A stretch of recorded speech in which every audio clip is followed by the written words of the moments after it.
Hello good morning students. और आप देख रहे हैं अपना फेवरेट यूट्यूब चैनल फिजिक्स गुरु। तो आज स्टार्ट करते हैं हम लोग सेकंड चैप्टर। तो सेकंड चैप्टर में क्या देखते हैं, तो हेडिंग होगा क्या सेकंड चैप्टर का, लिख लीजिए इलेक्ट्रोस्टैटिक्स पोटेंशियल एंड कैपेसिटेंस। तो इसको हिंदी में क्या कहते हैं, तो स्थिर वैद्युत विभव तथा धारिता। तो आज हम लोग जो देख रहे हैं स्थिर वैद्युत विभव, हेडिंग देकर लिख लीजिएगा। और उसके नीचे में जो टॉपिक होगा वो होगा इलेक्ट्रिक पोटेंशियल एनर्जी। तो सबसे पहले सेकंड चैप्टर में आने से पहले थोड़ा देख लेते हैं कि पहले चैप्टर में हम लोग क्या देखे हैं और उसका क्या हेल्प सेकंड चैप्टर में हम लोग को मिलने वाला है। तो इस यूनिट में 4 टॉपिक हम लोग देखे हैं। तो पहला देखे हैं चार्ज जो कंप्लीट हो चुका है, सेकंड देखें फील्ड जो कंप्लीट हो चुका है, अब देखेंगे हम लोग पोटेंशियल और इसके बाद देखेंगे कैपेसिटेंस। तो हम लोग पोटेंशियल आज से शुरू कर रहे हैं और ध्यान रहे कि इस पोटेंशियल को बताने के लिए, समझाने के लिए आपको फील्ड की जरूरत पड़ेगी। तो जो हम लोग लास्ट देखे हैं वो फॉर्मूला थोड़ा सा देख लिया जाए।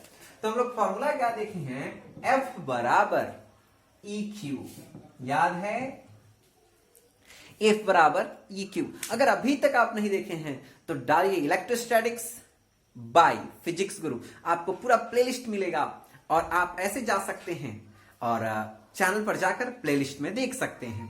तो आप जैसे ही देखिएगा तो वहां लास्ट टॉपिक हम लोग छोड़े थे F बराबर EQ पर। तो F बराबर EQ जो होता है तो एक फोर्स है। तो फोर्स कब लगता है, तो जब इलेक्ट्रिक फील्ड है और इलेक्ट्रिक फील्ड में कोई क्या करता है कि दूसरा चार्ज ऑब्जेक्ट, तो दूसरा चार्ज ऑब्जेक्ट जब एंट्री करता है, तो इलेक्ट्रिक फील्ड है, मेरा फील्ड है, अब इसमें कोई दूसरा एंट्री कर रहा है तो हम क्या करेंगे, धक्का दे देंगे, उसको भगा देंगे। ठीक है, तो इसका मतलब क्या है कि जब इलेक्ट्रिक फील्ड में कोई एंट्री करता है तो उस पर एक्सटर्नल फोर्स इंप्लीमेंट करने लगता है। यही बात हम यहां देख रहे हैं। तो F बराबर क्या हो जाता है, EQ हो जाता है। तो जैसे ही हम लोग देखेंगे तो अब हेडिंग दे देंगे और इसको समझेंगे और ध्यान से अगर देखिएगा तो बहुत आसान होने वाला है चैप्टर, बहुत मजा आने वाला है क्योंकि कैपेसिटेंस से रिलेटेड क्वेश्चन एग्जाम में भी रहते हैं। तो ध्यान से देखिए और पूरा कंप्लीट कर जाइए। तो हेडिंग दे दीजिएगा इलेक्ट्रिक पोटेंशियल एनर्जी। तो इलेक्ट्रिक पोटेंशियल एनर्जी किसे कहते हैं, सबसे पहला प्रश्न है इलेक्ट्रिक पोटेंशियल एनर्जी कहते किसे हैं, जो आप हेडिंग दिए हुए हैं। तो पहले हम लोग समझते हैं एक बात को। तो हम क्या करते हैं कि एक चार्ज बनाते हैं, चार्ज रखते हैं, सोर्स चार्ज है, और इस सोर्स चार्ज पर तो फील्ड हो जाएगा। तो फील्ड अच्छा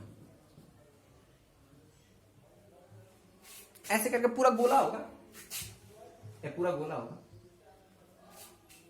गोला होगा। अब इसका मतलब आप टेढ़ा मत समझो, गोला होगा। ठीक है, तो इलेक्ट्रिक फील्ड है चारों तरफ।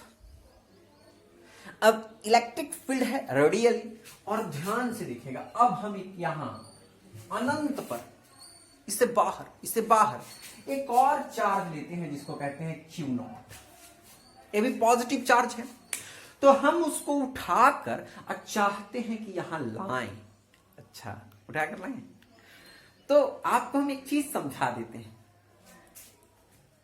एग्जाम्पल, इसके एग्जाम्पल के तौर पर समझो, छोटा सा एग्जाम्पल है, कभी भूलिएगा नहीं जिंदगी में। हम एक चप्पल, ओहो सर चप्पल चोरी वाला बात बताइएगा क्या, बस समझो यही। तो अगर हम किसी का चप्पल दूर से, गलत चीजें हैं, मतलब ऐसे नहीं सोचना चाहिए, हम एग्जाम्पल दे रहे हैं यार। तो चप्पल को उठाकर लेकर अपने घर तक आ गए, कहां से उठाकर लाए नहीं पता, बहुत दूर से कहीं से उठाकर लाए। तो इसको जो उठाकर हम लेकर आए, तो इसका मतलब हुआ कि हम कुछ एनर्जी, एक्सटर्नल एनर्जी, अपना एनर्जी इन्वेस्ट करेंगे तब ना, वो खुद से आएगा थोड़ी नहीं। वो तो चाह ही रहा है कि जिसका है वो लेकर चला जाए बेचारा, लेकिन आप लेकर आ रहे हैं। तो जो एक्सटर्नल एनर्जी जो लगाकर, जो एक्सटर्नल फोर्स लगाकर जो आप वर्क कीजिएगा, उसी को कहेंगे इलेक्ट्रिक पोटेंशियल एनर्जी। तो आप पोटेंशियल इलेक्ट्रिक कैसे कह दीजिएगा, अरे तो वहां इलेक्ट्रिक, यहां इलेक्ट्रिक होगा, वहां इलेक्ट्रिक नहीं होगा। तो हम लोग यहां देखते हैं ध्यान से कैसे इसको क्या करना है। तो एक Q0 है और Q0 को उठाकर लाना है इस फील्ड में। तो इस फील्ड में लाना है तो इधर लाना है, और एक क्या करेगा, तो एक फोर्स इंप्लीमेंट करेगा उधर के लिए, नहीं चाहेगा कि इधर आए, चाहेगा कि उधर चला जाए। आज जो एफ लगाएगा EQ नॉट होगा। ध्यान से देखना, तब यहां तक आना है इसको। तो डेफिनेशन क्लियर है। डेफिनेशन क्या क्लियर हुआ कि सबसे पहले वैद्युत स्थितिज ऊर्जा किसे कहते हैं? अच्छा, उसका हिंदी होता है इलेक्ट्रिक पोटेंशियल एनर्जी का वैद्युत स्थितिज ऊर्जा किसे कहते हैं? तो लिख लीजिए आप, किसी Q नॉट आवेश को अनंत से, अच्छा अनंत वहां है, अनंत से विद्युत क्षेत्र तक में लाने, माने विद्युत क्षेत्र के किसी बिंदु तक लाने, विद्युत क्षेत्र के किसी बिंदु तक लाने में बाह्य बल द्वारा, अच्छा बाहरी बल द्वारा, बाह्य बल द्वारा किए गए कार्य, अच्छा जो कार्य किया जाएगा उससे क्या कहते हैं? तब वैद्युत स्थितिज ऊर्जा कहते हैं। कोई दिक्कत है? अब ठीक है।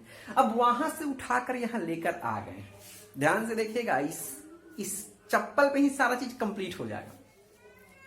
तो उठाकर लेकर आ गए हैं, मेरे घर में है वो, दुकान से ही लेकर आए हो, घर में है आपके, ठीक है। तो जब घर में है तो कभी कभी क्या होता है कि मेरा चप्पल वो पहन लिया, मतलब मम्मी पहन ली, मम्मी का चप्पल हम अगर लेटेस्ट टेक पहन लेते तो ये डिफरेंस हो गया। तो इसका मतलब फील्ड में ही चेंज, तो फील्ड में चेंज, तो यहां पर थोड़ा सा, अब आप कहेंगे सर ऐसा क्यों समझाते हो आप? तो ऐसा इसलिए समझाते हैं, जो एग्जाम्पल है वो कभी आप भूलिएगा नहीं, बाद में ये तो चीजें भूल लिएगा ही, क्योंकि बहुत सारी चीजें पढ़ना है, एग्जाम्पल जरूरी है। तो जैसे ही यहां तक उठा कर लाए वहां से, तो इस पॉइंट पर हम लोग कह रहे हैं ए। अब इस पॉइंट से इसको अब यहां लाना है बी तक, तो इसके बीच में भी तो एक, तो ये भी तो चाहेगा कि हाँ इधर चला जाए, ये चाहेगा कि इधर आ जाए, तो यहां भी तो एक्सटर्नल फोर्स, जब तक बाहरी बल नहीं लगेगा तब तक ये आएगा कैसे? क्योंकि ये तो चाह रहा है कि उधर चला जाए, हम चाह रहे हैं कि इधर चला जाए, तो एक्सटर्नल फोर्स देना पड़ेगा। तो इसका मतलब क्या होगा? इसको कैसे डिफाइन करेंगे? तो लिख लीजिए, तो इसको क्या, तो इसका हेडिंग क्या होगा? तब वैद्युत स्थितिज ऊर्जा अंतर किसे कहते हैं? तो सुनिएगा, वैद्युत स्थितिज ऊर्जा अंतर किसे कहते हैं? तो किसी Q नॉट आवेश को विद्युत क्षेत्र में एक बिंदु से दूसरे बिंदु, ओ विद्युत क्षेत्र में ही, वहां अनंत था, यहां विद्युत क्षेत्र है, तो विद्युत क्षेत्र में ही एक बिंदु से दूसरे बिंदु तक ले जाने में बाह्य बल द्वारा किया गया कार्य, ओहो बाह्य बल द्वारा, बाहरी बल द्वारा किया गया कार्य को क्या कहेंगे हम लोग? तो वैद्युत स्थितिज ऊर्जा अंतर कहते हैं। कोई दिक्कत? तो ये दोनों का दोनों कंप्लीट हुआ। अब इसका एक छोटा सा डेरिवेशन समझने का चीज है, क्योंकि ये 5 मार्क्स के लिए तो नहीं, लेकिन हाँ न्यूमेरिकल के लिए जरूरत होगा, समझने के लिए जरूरत होगा, आगे का डेरिवेशन समझ सकते हैं इससे, तो ध्यान से देखिएगा। ऐसे तो समझ में बिल्कुल आ जाएगा, जब आप कंपटीशन का क्वेश्चन बनाइएगा तो इस डेरिवेशन की जरूरत पड़ेगी। तो हम आपसे कहते हैं कि इलेक्ट्रिक पोटेंशियल एनर्जी, एक डिफरेंस भी देखना है हम लोगों को, तब वैद्युत स्थितिज ऊर्जा अंतर दोनों देख लेंगे हम लोग एक साथ में। तो उसके लिए क्या डेरिवेशन होगा? तो हम कहते हैं कि W का मतलब हो गया कि कुछ वर्क तो करना पड़ेगा ना। अरे वर्क क्यों करना पड़ेगा? क्योंकि उसको लाना है ना, तो लाना है तो इसका मतलब क्या है? तो F डॉट एक्स। अच्छा, तो छोटे से एलिमेंट्री के लिए, तो यहां से यहां तक के लिए देखना है, तो छोटे से चीज के लिए, छोटा सा डिस्प्लेसमेंट के लिए छोटा सा वर्क होगा, तो इसका मतलब D और यहां भी D, तो छोटा सा डिस्प्लेसमेंट के लिए छोटा सा वर्क। तो अब हम क्या कर सकते हैं? तो W बराबर, तो इसको डिफरेंशिएशन भी इधर ले जाएंगे, इंटीग्रेट कर लेंगे, और इंटीग्रेट करेंगे तो क्या हो जाएगा? F dx। और ध्यान से देखना, कहां से कहां लाना है? तो हमको लाना है A से B। अच्छा, दैट मीन्स A से B तक के लिए वर्क करना है, तो इसका मतलब हो गया A to B। अब तो ध्यान रहा होगा। अब हम पहले से ही जानते हैं, इसका फॉर्मूला वहां दिया हुआ है, तो क्या दिया हुआ है? F बराबर EQ नॉट। लेकिन ध्यान देने वाली बात है कि जब वहां पर फोर्स इंप्लीमेंट होगा तो फील्ड इधर लगा रहा है और वो इधर आ रहा है तो निगेटिव होगा, इसका मतलब माइनस हो जाएगा। तो इसका मतलब क्या हो जाएगा, WAB इक्वल टू A2B और ये क्या हो जाएगा minus EQ not DX। Doubt तो नहीं होगा। अब हम लोग क्या देखेंगे, तो WAB इक्वल टू, तो WAB इक्वल टू इसमें से बाहर कौन निकल जाने वाला है, तो बाहर निकल जाने वाला है Q नॉट और यहां क्या हो जाएगा A2B और ये क्या बच जाएगा, तो माइनस बाहर निकाल कर और यहां पर DX बच जाएगा। कोई दिक्कत है? बस अब यही बात अगर इसको, बस छोटी सी बातें हैं, यही एनर्जी जो है ना, अब आप इसको एनर्जी में लिखिएगा, ऊर्जा के लिए लिखिएगा, तो ध्यान दीजिएगा WAB लिखा हुआ है, लेकिन जब ऊर्जा के लिए लिखिएगा तो UB माइनस UA। अच्छा, फाइनल माइनस, तो फाइनल माइनस इनिशियल, अब बराबर, तो यहां पर क्या हो जाएगा, ध्यान से देखिएगा, तो Q नॉट माइनस में और इंटीग्रेशन कहां से कहां तक, तो A टू B और बाबू क्या हो जाएगा, तो E डॉट DX। कोई दिक्कत है समझ में? तो ध्यान दीजिएगा, और इसको आप ऐसे भी लिख सकते हैं WAB। अगर आप समझे तो ये फॉर्मूला है। तो अब एक बात है और, तो आप कहिएगा सर अगर इन्फिनिटी से आप तो A से B ला दिए तो ये लिख दिए, अगर इन्फिनिटी से लाते तो इन्फिनिटी से लाते तो हमको इन्फिनिटी लिखना पड़ता और यहां B लिखना पड़ता। तो इन्फिनिटी से अगर A तक लाते तो A लिखते, तो इन्फिनिटी का जो होता है 0 हो जाता है। इन्फिनिटी का क्या होता है 0, तो यहां भी हो जाता है इन्फिनिटी टू A तक लाते तो A तक, B तक लाते तो B तक। तो एक कॉमन सा चीज है जिसको आप ऊर्जा अंतर के लिए समझ सकते हैं और स्क्रीनशॉट लेकर रख लीजिए, ठीक है। तो अब हम लोग जो समझने जा रहे हैं वो है पोटेंशियल, तो इलेक्ट्रिक पोटेंशियल। इलेक्ट्रिक पोटेंशियल आज समझेंगे, बहुत इंपॉर्टेंट। हटा देते हैं इसको, ध्यान से देखिएगा और समझने का प्रयास कीजिएगा।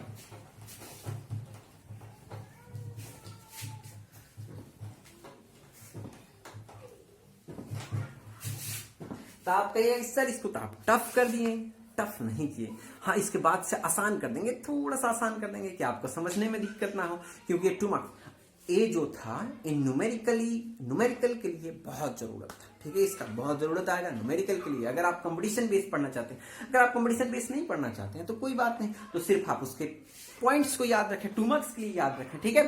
तो अब हम लोग देख रहे हैं इलेक्ट्रिक पोटेंशियल, विद्युत विभव, याद कर लीजिएगा। तब विद्युत विभव किसे कहते हैं ये समझिए। तो यहां भी वही बात है, एक यहां पर चार्ज है, ध्यान से देख लीजिएगा क्यों, तो इसका एक क्षेत्र है, अब यहां पर है और यहां से तो चाहेगा कि इधर हम लाएंगे, इधर ये चाहेगा इधर। तो ध्यान से सुनिएगा, समझ में भी बिल्कुल आ जाएगा आपको। क्यू नॉट है, टेस्ट चार्ज इसको कहते हैं, इसको टेस्ट चार्ज कहते हैं, ठीक है। तब ध्यान से देख लीजिए, इसको कहते हैं O कह लेते हैं, इसको A कह लेते हैं, यहां तक लाएंगे इसको B कह लेंगे। तो ध्यान से सुनिए, इलेक्ट्रिक पोटेंशियल, विद्युत विभव, हेडिंग दे दीजिए और उसका डेफिनेशन लिखिए। डेफिनेशन में क्या होता है, जब किसी इकाई, वो इकाई आवेश है Q नॉट जो है, यहां पर इकाई लेना पड़ेगा। तो जब किसी इकाई आवेश को अनंत से विद्युत क्षेत्र तक लाने में किए गए कार्य के परिमाण, अच्छा, इकाई आवेश को अनंत से विद्युत क्षेत्र तक लाने में किए गए कार्य के परिमाण द्वारा विद्युत विभव को परिभाषित करते हैं। तो इकाई धनावेश को अनंत से विद्युत क्षेत्र तक लाने में किए गए कार्य के द्वारा या कार्य के परिमाण के द्वारा विद्युत विभव को परिभाषित करते हैं। तो इसका मतलब क्या हो गया, तो ध्यान से देखिएगा, अनंत से लाना है, अनंत से लाना है। तो यह फॉर्मूला क्या होगा, विभव, तो विभव को डिनोट करते हैं V से, विभव को डिनोट करते हैं V से। तो भी से डिनोट करते हैं, अनंत से ला रहे हैं विभव के लिए, विद्युत विभव के लिए अनंत से ला रहे हैं, तो अनंत का मतलब हो गया W इंफिनिटी। अगर इंफिनिटी से B तक ला दिए तो इंफिनिटी टू B, अब बाय Q नॉट, बस यही हो गया। तो ध्यान से देखें, अगर आप होंगे तो इसका मतलब क्या है, विभव, तो विद्युत विभव क्या है, तो इकाई धनावेश को अनंत से विद्युत क्षेत्र तक लाने में किए गए कार्य द्वारा विद्युत विभव को परिभाषित करते हैं। इसका 1 मार्क्स क्वेश्चन बहुत इंपॉर्टेंट है, ध्यान से देखिएगा। इसका 1 मार्क्स क्वेश्चन होगा कि इसका यूनिट क्या होगा, तो इसका यूनिट वोल्ट होता है, या ध्यान से देखिएगा, यूनिट ऑफ इलेक्ट्रिक पोटेंशियल, तो इलेक्ट्रिक पोटेंशियल ईपी कह सकते हैं। इलेक्ट्रिक पोटेंशियल का यूनिट क्या होगा, तो इलेक्ट्रिक पोटेंशियल का यूनिट होगा आपका वोल्ट, और ऊपर में है जूल, वर्क है तो जूल होता है, तो जूल, और नीचे में चार्ज तो कूलम्ब इनवर्स, तो जूल कूलम्ब इनवर्स। अब इसका एमएलटी क्या होगा, तो ध्यान से सुनना, एमएलटी क्या होगा, तो एमएलटी के लिए हम लोग को जूल देखना पड़ेगा, और जूल कूलम्ब के लिए देखना पड़ेगा, कूलम्ब इनवर्स के लिए देखना पड़ेगा। तो जूल का क्या होता है, ध्यान अगर आप लोगों को होगा, तो जूल का हम लोग कहते हैं, वर्क का कहते हैं फोर्स इनटू डिस्प्लेसमेंट, तो ये हो जाएगा m L square P inverse 2, और यहां पर C का AT होता है, और यहां पर हो जाएगा AT, इसका हो जाएगा इनवर्स, तो अब हो जाएगा A इनवर्स और T इनवर्स, तो हम क्या लिख सकते हैं, ध्यान से देखिएगा, m L square T inverse 3 A inverse हो गया, तो हो गया ml square T inverse 3 A inverse हो गया। कोई दिक्कत? अब हम लोग क्या देखने जा रहे हैं, तो इसके बाद अगर याद करना चाहते हैं तो ऐसे भी याद कर सकते हैं, एमएलटी तो कॉमन सा चीजें हैं, और 12 माइनस 31 याद कर सकते हैं ऊपर में, याद करने की सुविधा के लिए, वो कोई मेथड नहीं है, ठीक है। तो ए हो गया इसका फॉर्मूला हो गया, ए इसका यूनिट हो गया, और a dimensional formula of electric potential हो गया। अब पोटेंशियल डिफरेंस क्या है, तो इलेक्ट्रिक पोटेंशियल डिफरेंस क्या है, हेडिंग दे सकते हैं आप, इलेक्ट्रिक पोटेंशियल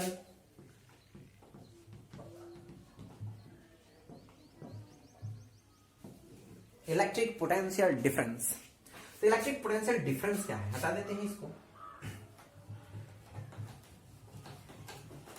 और देखिए इलेक्ट्रिक पोटेंशियल डिफरेंस क्या है। तो पोटेंशियल डिफरेंस का मतलब है कि यहां तक तो आ चुका है, अब इस फील्ड में ही इस पॉइंट से इस पॉइंट तक आएंगे, मतलब इलेक्ट्रिक फील्ड में ही एक पॉइंट से दूसरे पॉइंट तक, लेट्स टेक इसको सी ले लेते हैं। तो जैसे ही इलेक्ट्रिक फील्ड में ही बी से सी तक गए, तो इसके लिए जो वर्क डन हो रहा है, यूनिट चार्ज को यहां से, यूनिट चार्ज ध्यान रहे, यूनिट चार्ज को यहां से यहां ले जाने में जो वर्क डन होगा, उसी से पोटेंशियल डिफरेंस को डिफाइन करेंगे। तो पोटेंशियल डिफरेंस को कैसे डिफाइन करेंगे, तो लिख लीजिएगा आप, तो क्या लिखेगा, तो किसी विद्युत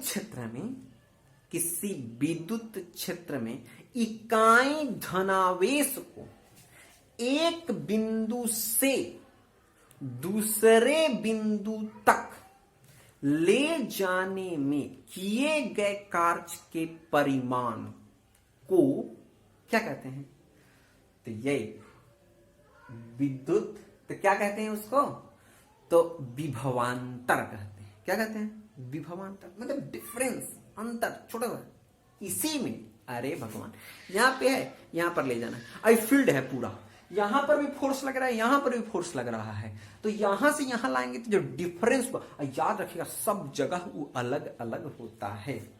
तो इसका मतलब, तो फिर वही सा फॉर्मूला हो गया भी, इसको भी डिनोट करते हैं हम किससे, भी से ही डिनोट करते हैं, तो भी से डिनोट कर लेंगे, और भी बराबर क्या हो जाएगा, तो W, और यहां से लेकर जाएंगे तो मतलब हो जाएगा BC, और यहां पर क्या हो जाएगा, Q0।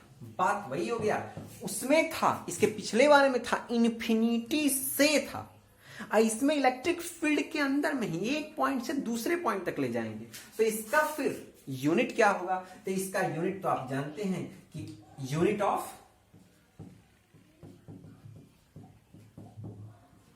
Potential, electric potential difference, sorry,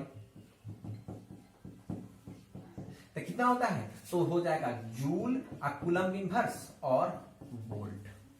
इसका एमएलटी क्या हो जाएगा? तो एमएलटी भी वही हो जाएगा। तो एम, तो जैसे ही जूल का देखेंगे तो M L square T inverse 2, इसका कूलम्ब का देखेंगे तो ए टी का इनवर्स हो जाएगा। तो यहां पर हो जाएगा एम एल स्क्वायर और टी इनवर्स 3 और ए हो जाएगा ए इनवर्स। कॉमन सा बात है, समझ में आया? तो ये रहा आपका इलेक्ट्रिक पोटेंशियल डिफरेंस। और हम आपको एक चलते हुए लास्ट में एक ट्रिक से समझा देते हैं और ट्रिक से आप याद कर सकते हैं।